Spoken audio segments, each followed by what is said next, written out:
prier. Seigneur notre Dieu, nous sommes devant toi comme des millions de gens aujourd'hui, Seigneur, qui regardent à toi dans différents contextes, différents lieux, différentes situations, avec la joie ou dans la souffrance. Et Seigneur, ce sont tes enfants. Et ce matin, Seigneur, nous te demandons d'être présent, de parler dans nos cœurs.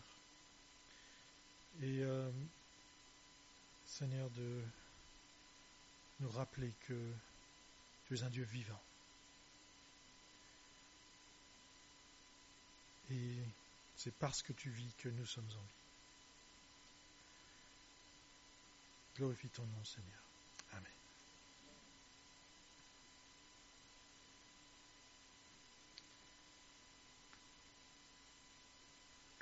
Je ne sais pas trop par où commencer. Il y a beaucoup de choses à dire. Ça fait des années que la notion d'église, le rassemblement des chrétiens, m'interpelle. Vraiment des années.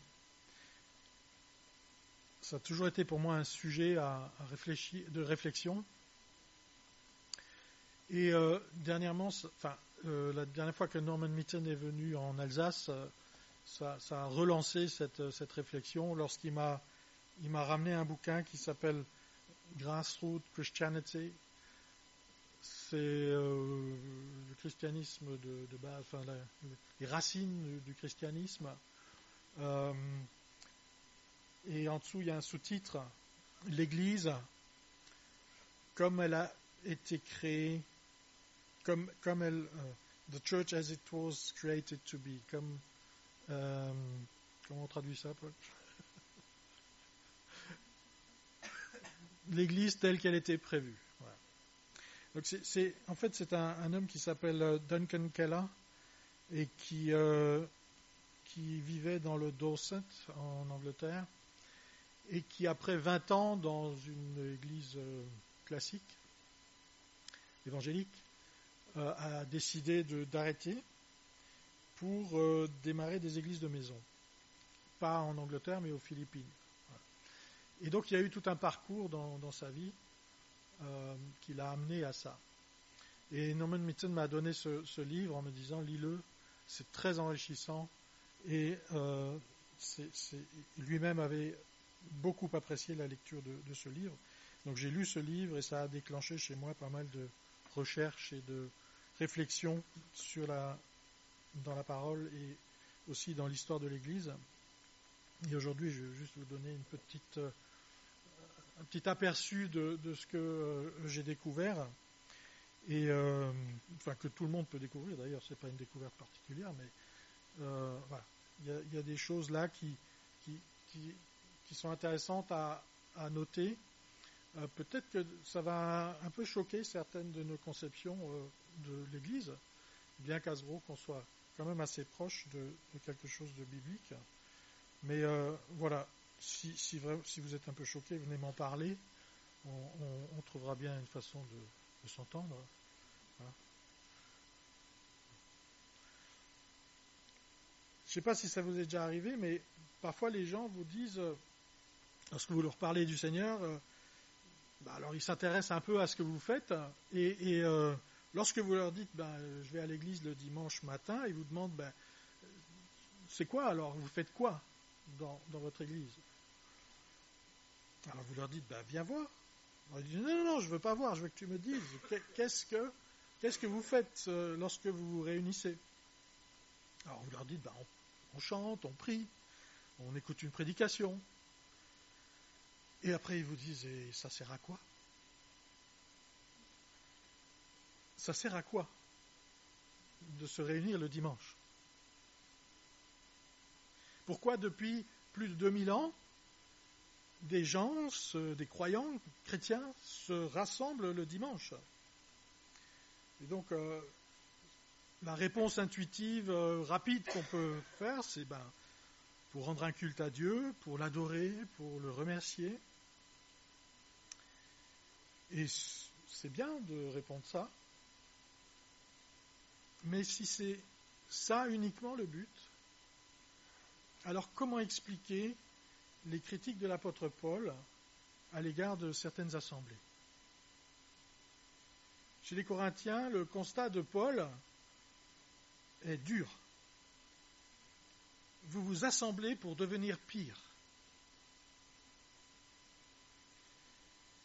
Et dans l'Épître aux Hébreux, le constat c'est vous êtes devenus lents à comprendre, vous en effet qui depuis longtemps devriez être des maîtres.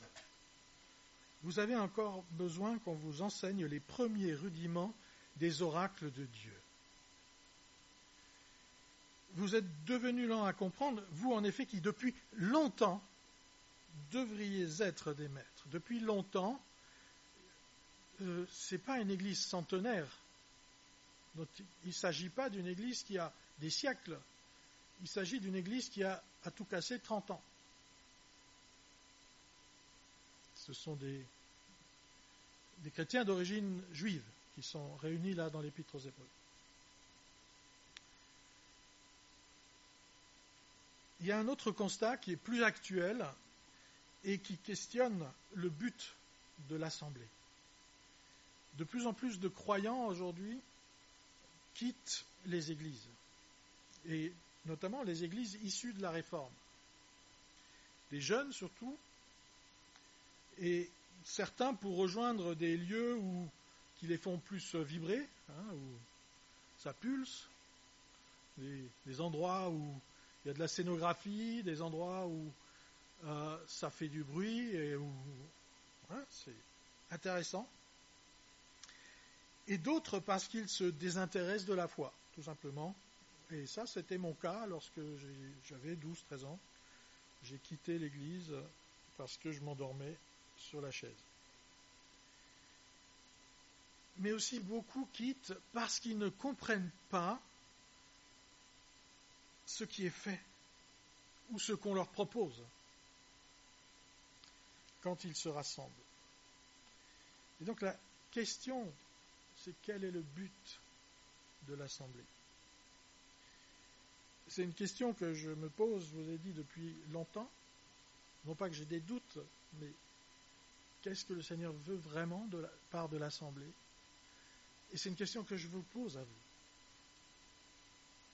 Parce que ça vaut la peine de se poser cette question-là. Il n'y a aucun danger à se la poser, en fait. Aucun. Il n'y a que des avantages. Pourquoi je viens dans l'Assemblée? Pourquoi je m'identifie à cette Assemblée? Il y a beaucoup de réponses. Parce que j'ai toujours fait cela, depuis que je suis petit. Je suis dans l'Assemblée. Parce que ça me fait du bien. Parce que ça me rapproche de Dieu. Entendre les prières, les prédications, ça me fait du bien. Alors, on va un peu regarder dans la parole ce que dit la parole au sujet de l'Assemblée. Et on va aussi faire un tout petit peu d'histoire de l'Église. À l'époque de l'apôtre Paul, les chrétiens ne se réunissaient pas dans des bâtiments qui étaient dédiés, comme aujourd'hui, à l'Église ou au rassemblement, mais se réunissaient dans des maisons. Ça, tout le monde le sait. Les rencontres étaient simples, sans organisation rigide, et comme les maisons en général étaient petites, les groupes eux-mêmes étaient petits et réduits en nombre. Et dans une ville, il y avait plusieurs communautés, dans plusieurs maisons. Et donc, ces petites communautés étaient reliées entre elles, les gens se connaissaient, et donc ça formait une assemblée qui existait sur la ville, mais qui était fractionnée. Les réunions n'étaient pas des cultes, au sens moderne du terme. Les rassemblements mettaient l'accent sur l'édification mutuelle, sur l'encouragement des uns et des autres, la prière, la discussion biblique, spirituelle, l'enseignement aussi, et pas du tout sur les rituels liturgiques ou sur des services de culte formalisés. Le but principal des réunions, c'était la croissance spirituelle des personnes et l'entraide. Il y avait beaucoup de gens en difficulté, avec des besoins de toutes sortes d'argent, besoins sociaux, et donc il y avait besoin d'aider les gens parce qu'il y avait des gens qui avaient de l'argent, d'autres qui n'en avaient pas, et on sait quand on lit les actes, n'est-ce pas, que personne n'était en difficulté parce que ceux qui avaient compensaient pour ceux qui n'avaient pas. Donc, la croissance spirituelle et l'entraide, c'était le but de l'Assemblée. Il ne s'agissait pas de venir assister à un spectacle mené par des ministères professionnels, n'est-ce pas, le chant, la louange, et puis le pasteur, et puis d'autres services. Donc pas de ministère professionnel, mais un engagement réciproque où chacun pouvait participer et contribuer à construire la foi de l'autre. Il n'y avait pas de leader unique et les décisions se prenaient de façon collective, entre anciens, avec les diacres aussi. À partir du second siècle, les choses commencent à changer. Sous l'influence d'Ignace d'Antioche, qui était un contemporain des apôtres, notamment de Jean, on a commencé à parler pour la première fois de l'Église catholique. Et aussi, on a commencé à parler de la figure de l'évêque comme étant quasi équivalent à une figure divine. Ignace demandait aux chrétiens de rester unis autour de leur évêque pour éviter les divisions et les fausses doctrines. Donc il y avait une bonne raison pour ça. Et par exemple, au chapitre 8 de sa lettre aux chrétiens de Smyrne, il dit « Suivez l'évêque comme Jésus-Christ suit le Père, que personne ne fasse quelque chose concernant l'Église sans l'évêque. » Donc à partir de là, le système collégial d'origine avec des anciens laisse la place à un mode de fonctionnement qui est dirigé par un évêque ou par un pasteur, qui est aussi assisté par des anciens et des diacres. Et donc c'est le début de ce qu'on appelle le système épiscopal. Ça, c'est la naissance du système épiscopal, donc l'Église catholique, orthodoxe, aujourd'hui fonctionne de cette façon-là, certains dans l'Église anglicane aussi. Et donc, c'est à partir du IVe siècle que le mot ecclésia, église, qui au départ signifie assemblée de personnes, désigne aussi un bâtiment. C'est à partir du IVe siècle qu'on commence à appeler l'église, qu'on désigne un bâtiment en parlant d'église. Alors qu'en réalité, donc, c'est une communauté, quelle qu'elle soit d'ailleurs, le terme, pour nous, ce serait une communauté de chrétiens. Donc les premières communautés, on le voit, Paul en parle, couraient le risque de la division, les différences d'interprétation, les conflits internes, les débats sur des sujets religieux. Tout ça, ça menaçait l'unité. Dans 1 Corinthiens 11, on lit « Et d'abord, j'apprends que lorsque vous vous réunissez en assemblée, il y a parmi vous des divisions. » Mais Paul ne s'arrête pas là. Il dit « Et je le crois en partie, car il faut qu'il y ait aussi des sectes parmi vous, afin que ceux qui sont approuvés soient reconnus comme tels au milieu de vous. » Les divisions faisaient partie de la préoccupation de Paul. Mais il y voyait aussi une occasion pour les croyants de sonder leur propre foi et de se positionner par rapport au message de leur propre assemblée. Donc Paul savait que l'Église était bâtie par Christ et lui mettait sa foi dans le Seigneur parce qu'il savait aussi que on ne peut pas détruire l'édifice spirituel du Seigneur parce que Jésus est la pierre angulaire de cet édifice. Vous avez été édifiés sur le fondement des apôtres et des prophètes, Jésus-Christ lui-même étant la pierre angulaire. Par contre, les chrétiens qui ont suivi les apôtres, comme Ignace d'Antioche justement, et de nombreux autres, pensaient que c'était leur devoir et leur responsabilité de protéger, de garder, de défendre l'Église contre les hérésies et contre l'éclatement. Surtout dans un contexte où l'Église croissait très rapidement et où il y avait aussi à certaines périodes la persécution. Et donc juste pour finir sur le volet histoire, quelques citations de ceux qu'on appelle les pères de l'Église. Irénée de Lyon au second siècle disait « Nous confondons tous ceux qui, de quelque manière que ce soit par complaisance envers eux-mêmes, par vaine gloire, par aveuglement et opinion perverse, se rassemblent en assemblée non autorisée, non autorisée par l'Église fondée et organisée à Rome par les deux apôtres les plus glorieux, Pierre et Paul. » Donc on sent qu'il y a un tour de vis là qui est assez puissant. Cyprien de Carthage au IIIe siècle, il n'y a qu'un seul Dieu, un seul Christ, une seule Église, une seule chair fondée par la voix du Seigneur sur Pierre. Le peuple tout entier doit s'attacher à leur évêque et le clergé aussi. IIIe siècle, ça va vite. Et donc, lui développe la doctrine selon laquelle l'évêque exerce l'autorité du Christ par délégation pour garder l'unité et la vérité. Ambroise de Milan, IVe siècle, le prêtre est pour ainsi dire le vicaire du Christ. Il doit donc gouverner le peuple comme le ferait Dieu.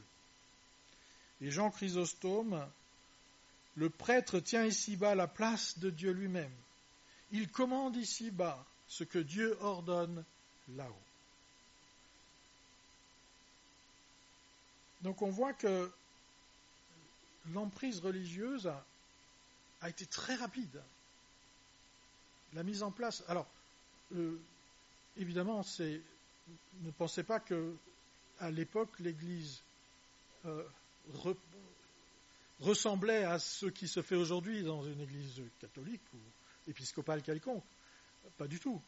Mais il y a eu, on voit la direction que prennent les choses. Alors revenons à la question du début. Quel est le but de l'Assemblée ? En point de départ, je vais citer un passage de Paul dans 1 Corinthiens 14, 26, où il dit « Lorsque vous vous assemblez, les uns ou les autres, parmi vous ont-ils un cantique, une instruction, une révélation, une langue, une interprétation, que tout se fasse pour l'édification. En est-il qui parlent en langue que 2 ou 3 au plus parlent? Il y en avait combien aujourd'hui?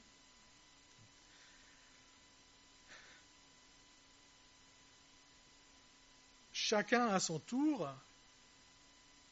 et que quelqu'un interprète. Merci.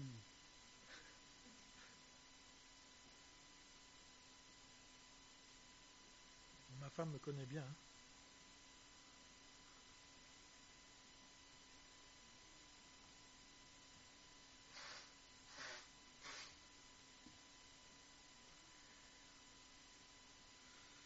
Donc que 2 ou 3 parlent, chacun à son tour, et que quelqu'un interprète.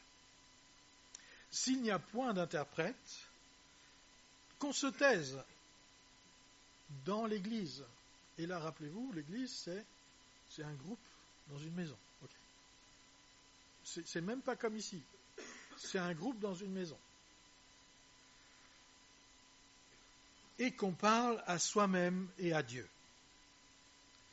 Pour ce qui est des prophètes, que 2 ou 3 parlent et que les autres jugent. Et s'il y a un autre qui est assis à une révélation, que le premier se taise.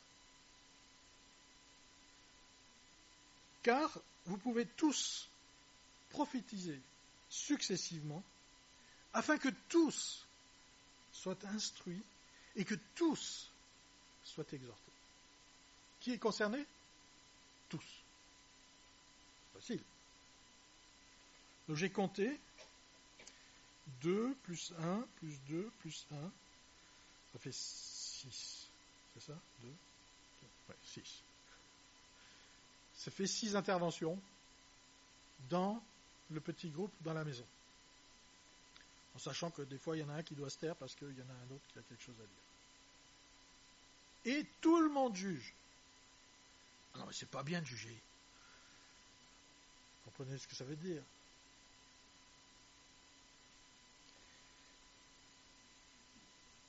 Donc, Paul ne dit pas, lorsque vous vous assemblez pour adorer le Seigneur, il dit, lorsque vous vous assemblez les uns et les autres parmi vous, il dit, lorsque vous assemblez, chacun de vous, pardon, attendez, je me perds. Quand vous vous assemblez pour adorer, que tout soit fait pour adorer, il dit, lorsque vous vous assemblez, chacun de vous a un cantique, un enseignement, une révélation. Donc il met en avant que le but de l'assemblée, ce n'est pas adorer Dieu, c'est s'édifier les uns les autres. Alors ça coince. Que tout se fasse pour l'édification. Donc l'objectif principal n'est pas le culte à Dieu, mais la construction mutuelle.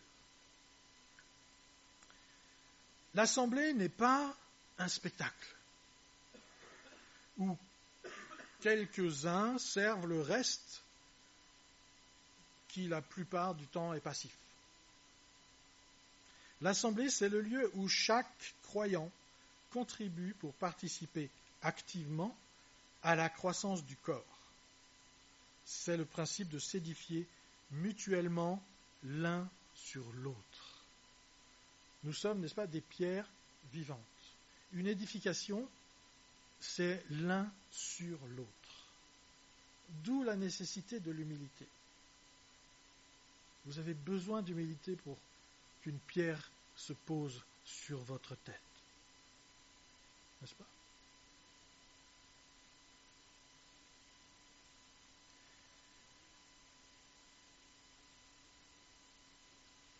L'édification, la façon de s'élever, c'est le partage horizontal, c'est-à-dire l'édification mutuelle, qui va permettre l'élévation verticale. Le partage horizontal nous rapproche de Dieu. C'est ça la réalité. C'est une tour qui est construite. C'est une anti-tour de Babel, en réalité. C'est ce que Dieu avait voulu au départ et que les hommes ont traduit en fabriquant eux-mêmes leur construction. Ils ont édifié une tour pour tenter de s'élever aussi haut que Dieu. Mais la réalité, c'est que l'édification se fait lorsque on reste à notre place, l'un avec l'autre.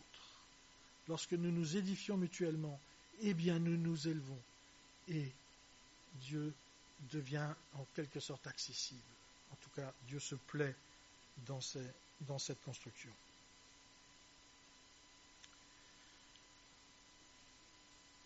Les dons spirituels dont j'ai parlé tout à l'heure, la prophétie et aussi les autres choses, les cantiques, l'instruction, la révélation, le parler en langue, l'interprétation, toutes ces choses sont les outils de l'édification.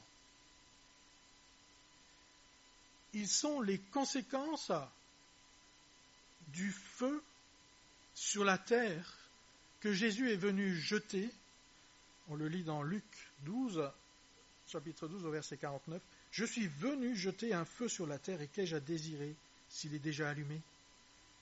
Il est un baptême dont je dois être baptisé, et combien il me tarde qu'il soit accompli. Pensez-vous que je sois venu apporter la paix sur la terre ? Non, vous dis-je, mais la division, ou l'épée, selon l'Évangile. Car désormais, 5 dans une maison seront divisés, 3 contre 2 et 2 contre 3. Le père contre le fils et le fils contre le père, la mère contre la fille et la fille contre la mère, la belle-mère contre la belle-fille et la belle-fille contre la belle-mère. Je suis venu jeter un feu sur la terre. » Alors, il y a beaucoup d'interprétations sur ce texte, mais une interprétation qui est tout à fait valable, c'est que Jésus est venu nous apporter le Saint-Esprit. Lorsque chaque membre dans l'Assemblée contribue à l'édification, le Saint-Esprit est libre de se manifester et d'activer ce feu qui mène à la croissance et à la maturité. Dans Hébreux 4, 12, vous lisez « Car la parole de Dieu est vivante et efficace, plus tranchante qu'une épée quelconque à 2 tranchants, pénétrante, jusqu'à partager âme et esprit, jointure et moelle. Elle juge. Elle juge. C'est 2 fois maintenant qu'on retrouve ce terme, n'est-ce pas ? Elle juge les sentiments et les pensées du cœur. Nulle créature n'est cachée devant lui, mais tout est à nu et à découvert aux yeux de celui à qui nous devons rendre compte. Peut-être qu'il faut relire ce texte. La parole de Dieu est vivante. Vous savez ce que c'est qu'un être vivant ? Vous êtes vivant.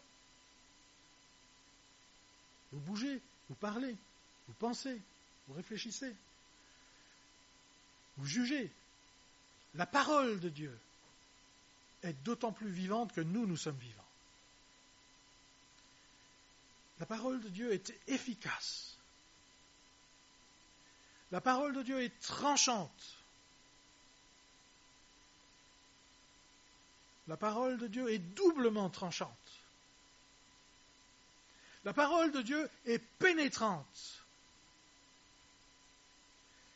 La parole de Dieu partage entre âme, esprit, jointure et moelle. En quelque sorte, elle désosse. Il s'agit d'un couteau de boucher, là, n'est-ce pas ? Elle désosse. Et le résultat, c'est qu'elle juge les sentiments et les pensées du cœur. Nul créateur n'est caché, sentiment ou intention. Nulle créature n'est cachée devant lui, mais tout est à nu et à découvert aux yeux de celui à qui nous devons rendre compte.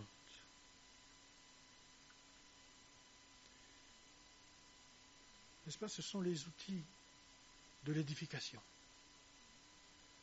La parole de Dieu.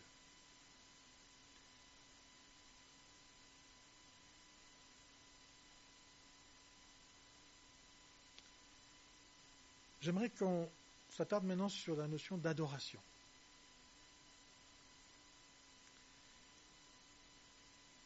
Et pour ça, j'aimerais qu'on lise dans Jean au chapitre 4.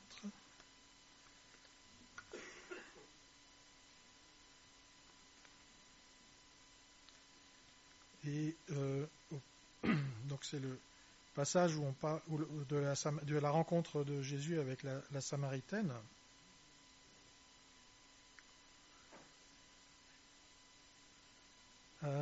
Et on va lire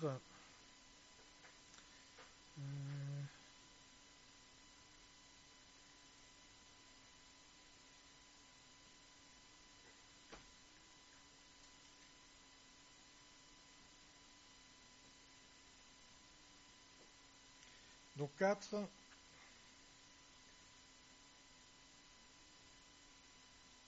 On va lire à partir du verset 16. Donc c'est Jésus demande de l'eau à boire à la femme samaritaine. Après il lui dit va, lui dit Jésus, appelle ton mari et viens ici. La femme répondit, je n'ai point de mari. Jésus lui dit, tu as raison, tu as eu raison de dire je n'ai point de mari, car tu as eu 5 maris. Et celui que tu as maintenant n'est pas ton mari. En cela tu dis vrai. Seigneur, lui dit la femme, je vois que tu es prophète, nos pères ont adoré sur cette montagne, et vous dites que le lieu où il faut adorer est à Jérusalem. Femme, lui dit Jésus, crois-moi, l'heure vient, où ce ne sera ni sur cette montagne, ni à Jérusalem, que vous adorerez le Père. Vous adorez ceux que vous ne connaissez pas. Nous adorons ce que nous connaissons, car le salut vient des Juifs. Mais l'heure vient, et elle est déjà venue, où les vrais adorateurs adoreront le Père en esprit et en vérité, car ce sont là les adorateurs que le Père demande. Dieu est esprit, et il faut que ceux qui l'adorent en esprit et en vérité.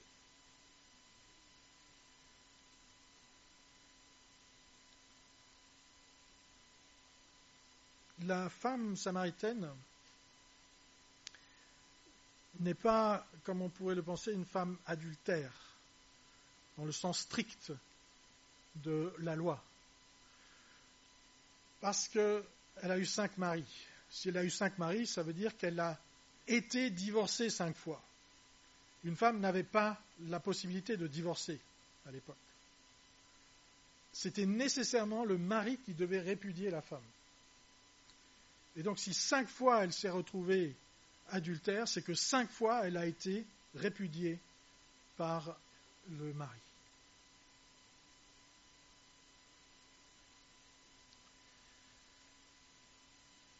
Mais en même temps, je ne vais pas rentrer dans les détails, mais cette histoire, ces 5 maris,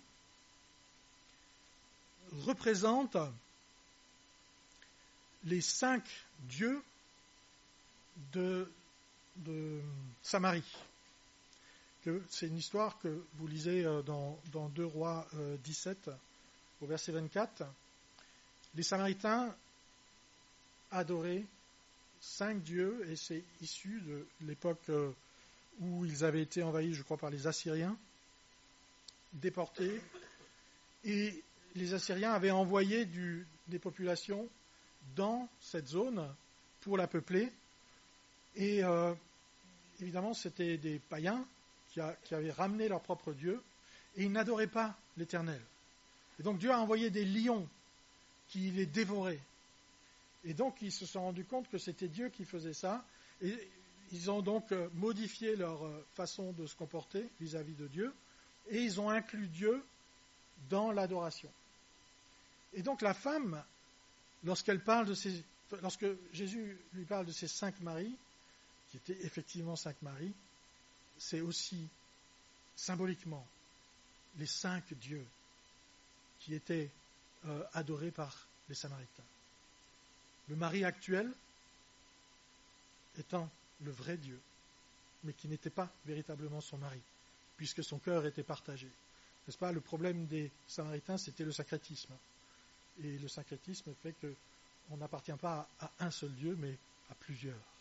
Et donc son mari actuel ne pouvait pas être son vrai mari.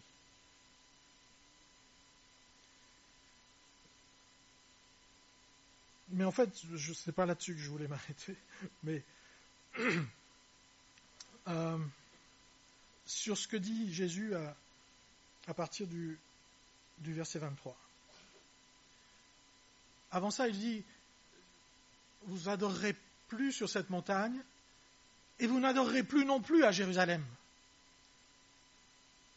plus jamais à Jérusalem. Je sais que ça coince aussi pour certaines personnes. Plus jamais à Jérusalem, m'a dit Jésus. Il n'a pas dit vous adorerez à nouveau à Jérusalem. Vous n'adorerez plus à Jérusalem. Mais l'heure vient, et elle est déjà venue, où les vrais adorateurs adoreront le Père en esprit et en vérité. Car ce sont là les adorateurs que le Père demande. Dieu est esprit. Et il faut que ceux qui l'adorent l'adorent en esprit et en vérité. Donc Jésus dit que l'adoration n'est pas un lieu ou un rituel. L'adoration, ce n'est pas le bâtiment et la réunion du dimanche. L'adoration, ce n'est pas un endroit privilégié pour s'arrêter et penser à Dieu. Parce que Jésus, dans cette discussion, il déplace la question du lieu. Jérusalem, ou la montagne de Samarie, à la nature de l'adoration. Il exclut l'idée que l'adoration dépend d'un temple, d'une liturgie ou d'une organisation. Et à l'époque, vous savez que pour être pardonné de ses péchés, il fallait monter à Jérusalem. Il fallait acheter le bouc, les pigeons ou quoi que ce soit qu'on voulait faire sacrifier. Il fallait un prêtre. Et c'est seulement lorsque vous recevez la facture de tout ça que vous savez que vous êtes pardonné. Et Jésus dit, ça c'est fini. C'est fini.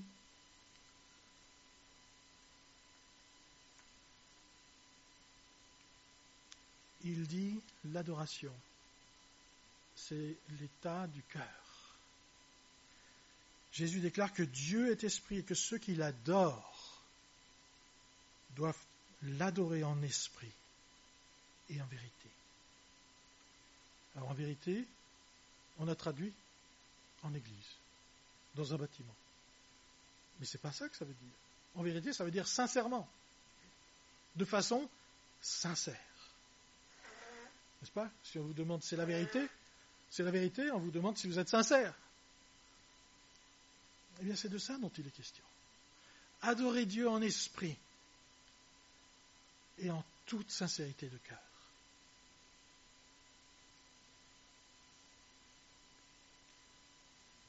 L'adoration, c'est la relation intime, personnelle, intérieure avec Dieu. C'est l'attitude du cœur qui se vit en permanence, jour après jour, minute après minute. Il n'y a pas d'interruption.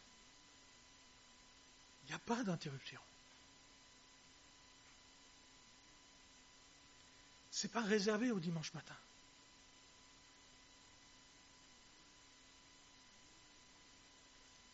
En vérité, appuyé sur la révélation de Dieu, sur la parole de Dieu. Un culte sincère, authentique, qui reflète la réalité de notre foi, qui fait que nous sommes des enfants de Dieu du matin au soir et du soir au matin. Que nous soyons au travail, que nous soyons dans le train, que nous soyons dans l'avion, que nous soyons dans la peine ou dans la joie, dans l'adoration devant Dieu.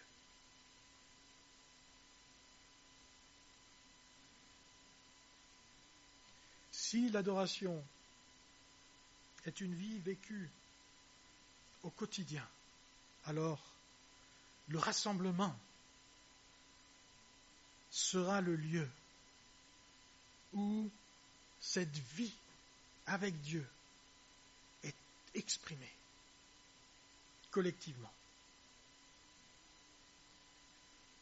Le culte, je n'aime pas tellement utiliser le terme finalement, mais là, le rassemblement, c'est la conséquence de notre édification. Ce n'est pas sa raison d'être. Non, mais je répète parce que je me suis trompé. Le culte à Dieu, c'est la conséquence de notre édification et pas sa raison d'être.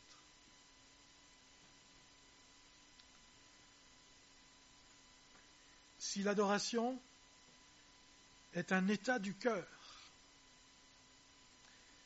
ça veut dire que la loi de Dieu est venue se graver dans notre cœur.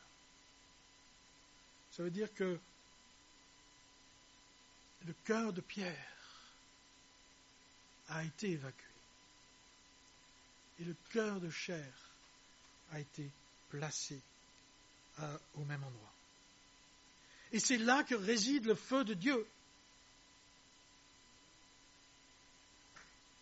Parce que le corps du croyant, l'esprit du croyant, est le temple du Saint-Esprit. Ce n'est pas moi qui le dis, c'est l'apôtre Paul. 1 Corinthiens 6, 19. Le croyant est le temple du Saint-Esprit. Il n'y a plus besoin d'aller à Jérusalem. Il n'y a plus besoin d'aller sur une montagne. Le croyant est véritablement le temple du Saint-Esprit.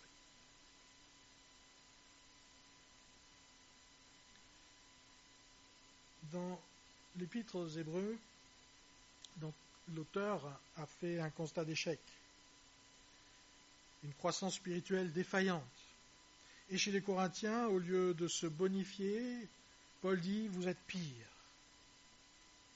Alors bien souvent, on accuse le diable. Et évidemment, lui va se servir de toutes les occasions pour accentuer les troubles. Mais lorsqu'il y a échec dans l'Église,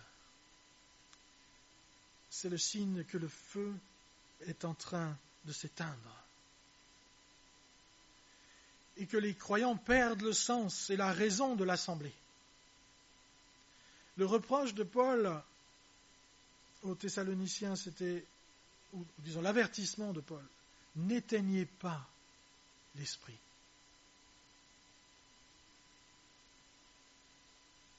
Retrouvez le but initial de l'assemblée. N'éteignez pas l'esprit.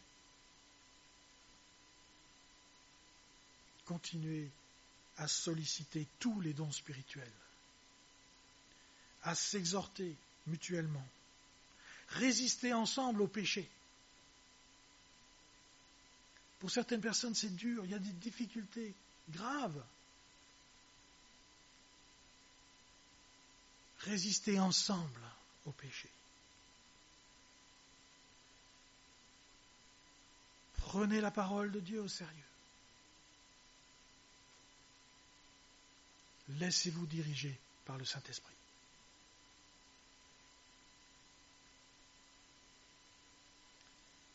Ça veut dire qu'aussi nous sommes invités à reconsidérer notre rôle, chacun, dans le groupe.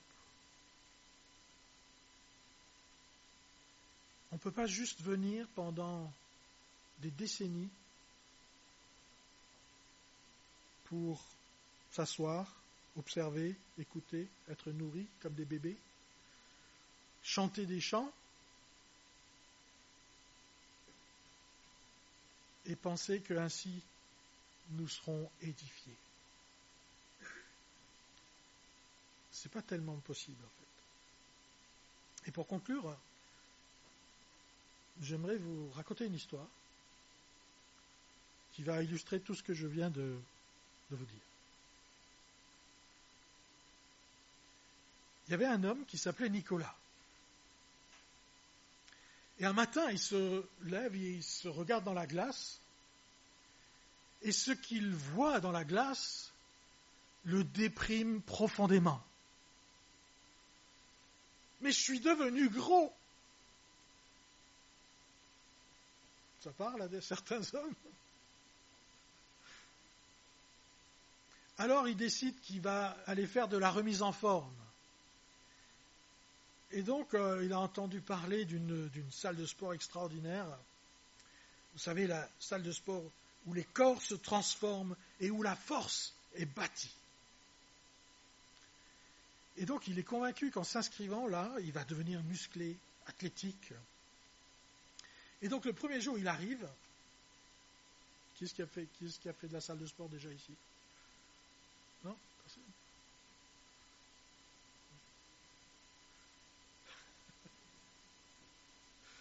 Bon, il est convaincu qu'en s'inscrivant là, il va prendre du muscle et devenir athlétique et tout.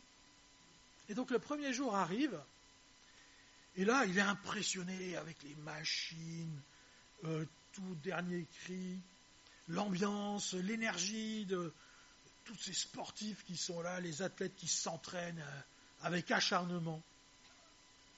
Et donc Nicolas s'assied sur un banc et il observe. Et il se dit, les autres là, ils sont là pour comme moi, quoi. Hein, ils ont juste plus d'expérience, donc je vais regarder ce qu'ils font et je vais essayer de reproduire ce qu'ils font. Et donc il voit un homme soulever des haltères très lourdes, et puis il grogne quand il travaille, il fait des bruits, quoi. Et tout ça, Et Nicolas, donc il est assis sur son banc, et il se met à grogner. Il fait des grimaces, comme des efforts, et comme si par la simple pensée, n'est-ce pas, la pensée d'un effort le fatiguait.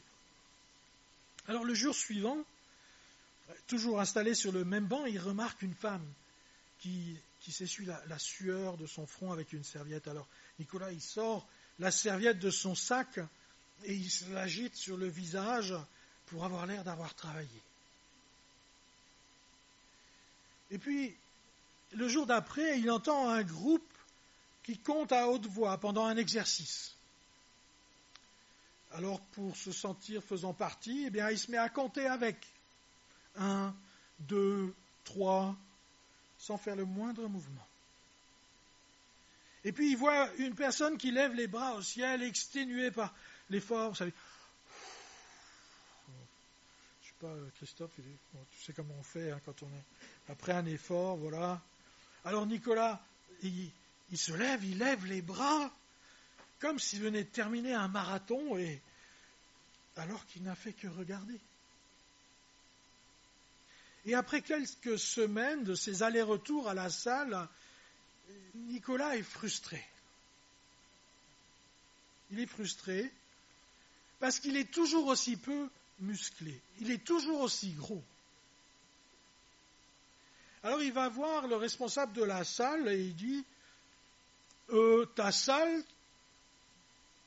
je ne vais pas le dire c'est une escroquerie. J'ai payé l'abonnement, je suis venu tous les jours, j'ai grogné, j'ai transpiré, j'ai compté, j'ai levé les bras, et je suis toujours pas en forme. C'est quoi le problème? Alors l'entraîneur le regarde avec pitié et lui répond, le problème, monsieur, c'est que pour devenir fort, il ne suffit pas de venir et de s'asseoir. Il ne suffit pas non plus d'imiter les bruits, les gestes de ceux qui travaillent. Cette salle de sport est un endroit qui met à votre disposition les outils et un environnement de travail. Mais le travail en lui-même, l'effort, la répétition, la détermination, c'est à vous de le faire.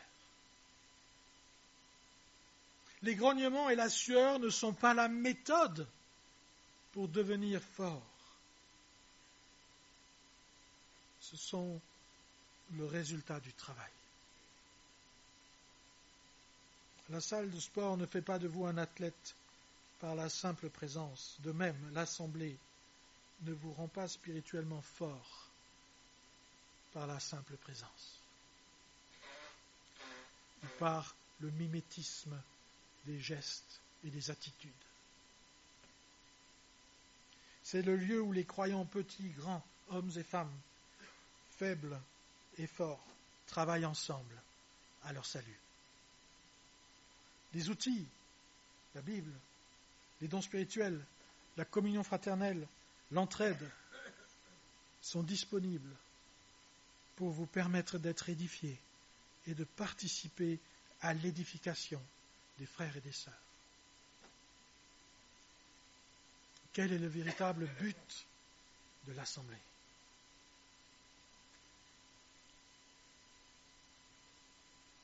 Je vais vous donner une phrase à retenir. Vous allez pouvoir la dire tous les jours. Le véritable but de l'Assemblée, c'est de s'édifier les uns les autres.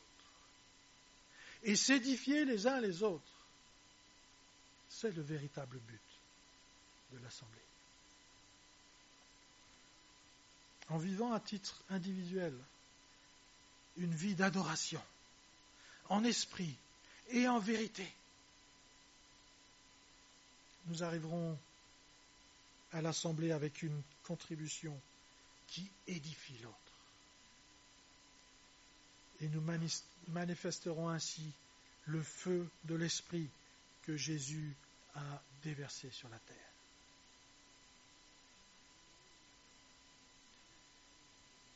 L'apôtre Paul, dans Éphésiens 2:20, dit que l'Église est bâtie sur les apôtres et les prophètes, avec Jésus-Christ lui-même comme pierre angulaire. Jésus a passé 3 ans à vivre et à préparer un petit groupe d'hommes. Il a partagé sa vie avec eux. Il a entretenu une relation vivante avec le Père pour pouvoir jour après jour être prêt à aider et édifier les disciples. Il a partagé sa vie avec eux, les a formés, les a corrigés, les a encouragés. Il a bâti leur foi petit à petit, les préparant à la mission qu'ils allaient accomplir après son départ. La confession de Pierre, à qui Jésus dit « Tu es Pierre, et sur cette pierre je bâtirai mon église », la confession de Pierre, c'est « Tu es le Christ, le Fils du Dieu vivant ». Eh bien, cette confession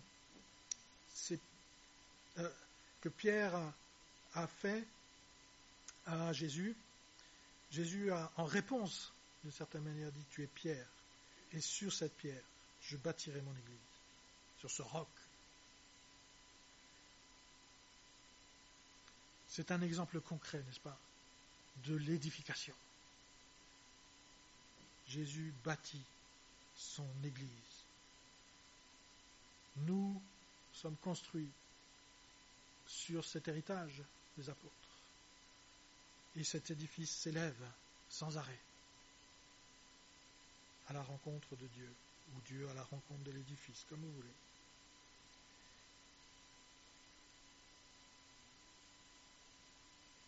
Voilà, que le Seigneur puisse transformer notre idée de ce qu'est véritablement l'adoration. Alors, vous êtes bien heureux à Hasbrook parce que ce dont je viens de parler, vous le faites beaucoup ici. Vous le pratiquez beaucoup. C'est pas partout. Il y a sans doute, comme on dirait, des axes d'amélioration à apporter. Mais je prie que le Seigneur continue à guider dans cette direction et que l'Assemblée puisse véritablement être le lieu d'édification de tout le monde.